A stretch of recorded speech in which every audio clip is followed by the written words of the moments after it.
السلام عليكم ورحمة الله وبركاته. كي دايرين أخواتي؟ لاباس عليكم؟ كنطلب الله باش تكونوا مزيانين وتكونوا في أتم الصحة والعافية يا رب العالمين. واليوم غادي نتعرفوا على واحد العمل كنقوموا به في يوم الجمعة. شنو كيدير هذا العمل؟ كيفتح ليك أبواب الرزق والخير، وفيه تفريج الهموم والغموم، وفيه كذلك المغفرة ديال الذنوب.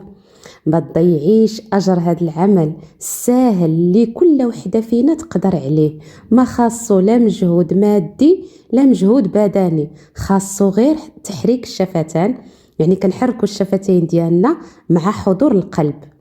وراه مني كنقولوا افضل عمل يوم الجمعه، راه ما يقدرش يكون شي عمل يعلى على الصلاه والسلام على سيدنا محمد صلى الله عليه وسلم في يوم الجمعه.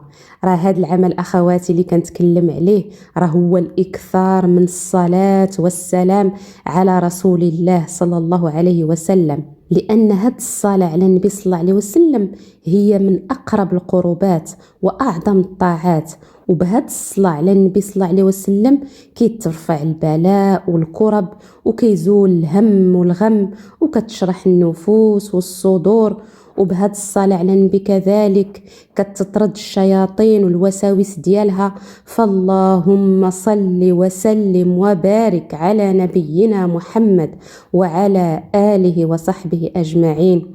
نعم أخواتي، والله سبحانه وتعالى كيحثنا في القرآن الكريم باش نصليو على سيدنا محمد صلى الله عليه وسلم.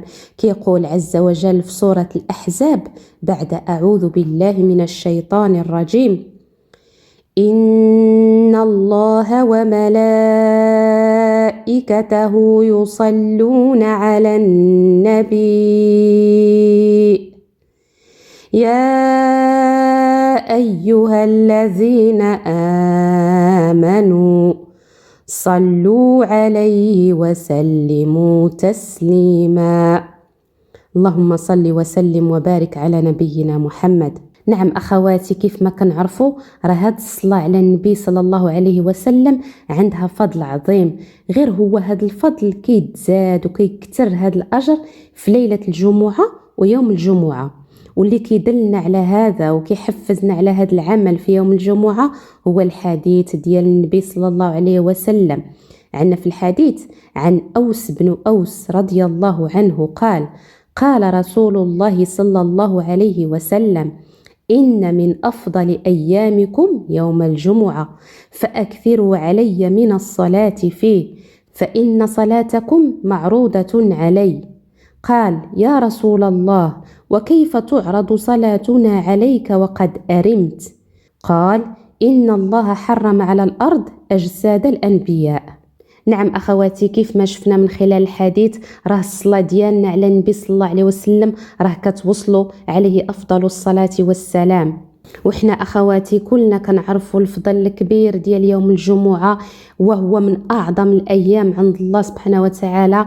عندنا هذا في حديث أبي لبابة بن عبد المنذر قال: قال النبي صلى الله عليه وسلم: إن يوم الجمعة سيد الأيام وأعظمها عند الله، وهو أعظم عند الله من يوم الأضحى ويوم الفطر، فيه 5 خلال: خلق الله فيه آدم، وأهبط الله فيه آدم إلى الأرض، وفيه توفى الله آدم، وفيه ساعة لا يسأل الله فيها العبد شيئا إلا أعطاه ما لم يسأل حراما، وفيه تقوم الساعة، ما من ملك مقرب ولا سماء ولا أرض ولا رياح ولا جبال ولا بحر إلا وهن يشفقن من يوم الجمعة. نعم أخواتي، وكيف ما شفنا من خلال الحديث أن يوم الجمعة سيد الأيام، فمحمد صلى الله عليه وسلم هو سيد الأنام. داك الشيء علاش هاد الصلاة عندها مزية ما كاينش في غيرها. والصلاة على النبي صلى الله عليه وسلم يوم الجمعة عندها فضائل وأجور، من بينها اللي صلى عليه مرة واحدة صلى الله عليه بها 10. عندنا هذا في حديث أنس بن مالك رضي الله عنه قال: قال رسول الله صلى الله عليه وسلم: أكثر الصلاة علي يوم الجمعة وليلة الجمعة، فمن صلى علي صلاة صلى الله عليه 10. نعم أخواتي، كيف ما شفنا من خلال الحديث راه خاص الإكثار من الصلاة والسلام على سيدنا محمد صلى الله عليه وسلم في ليلة الجمعة ويوم الجمعة.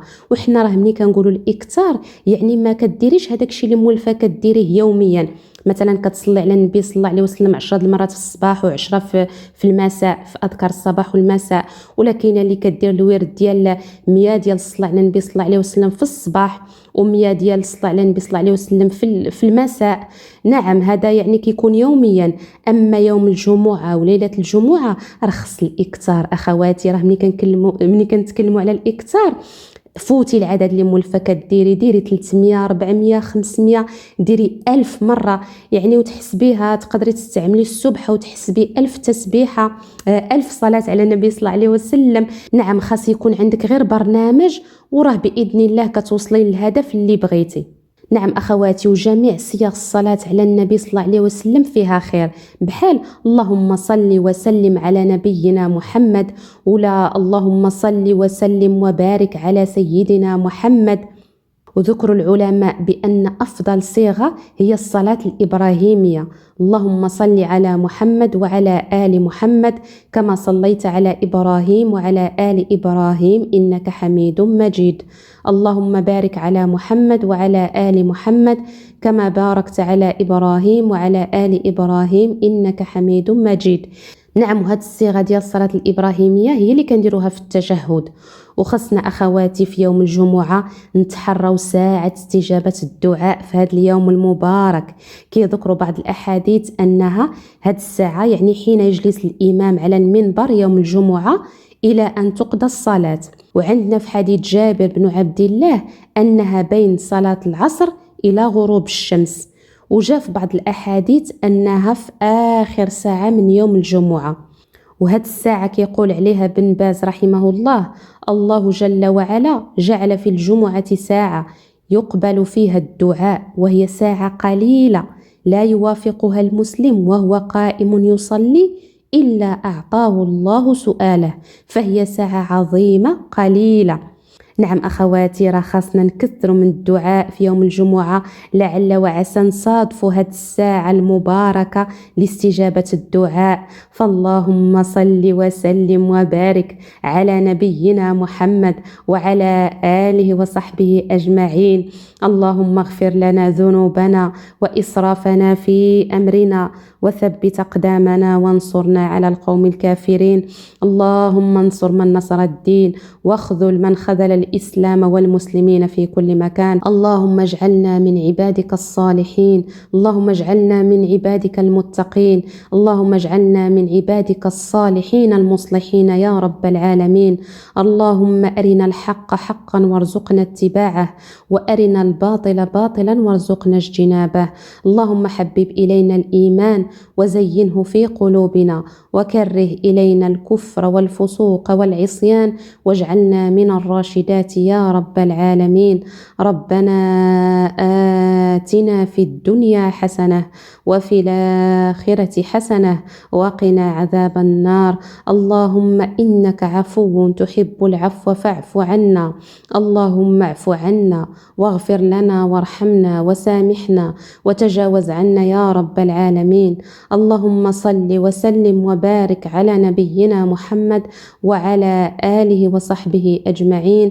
سبحانك اللهم وبحمدك، نشهد أن لا إله إلا أنت، نستغفرك ونتوب إليك.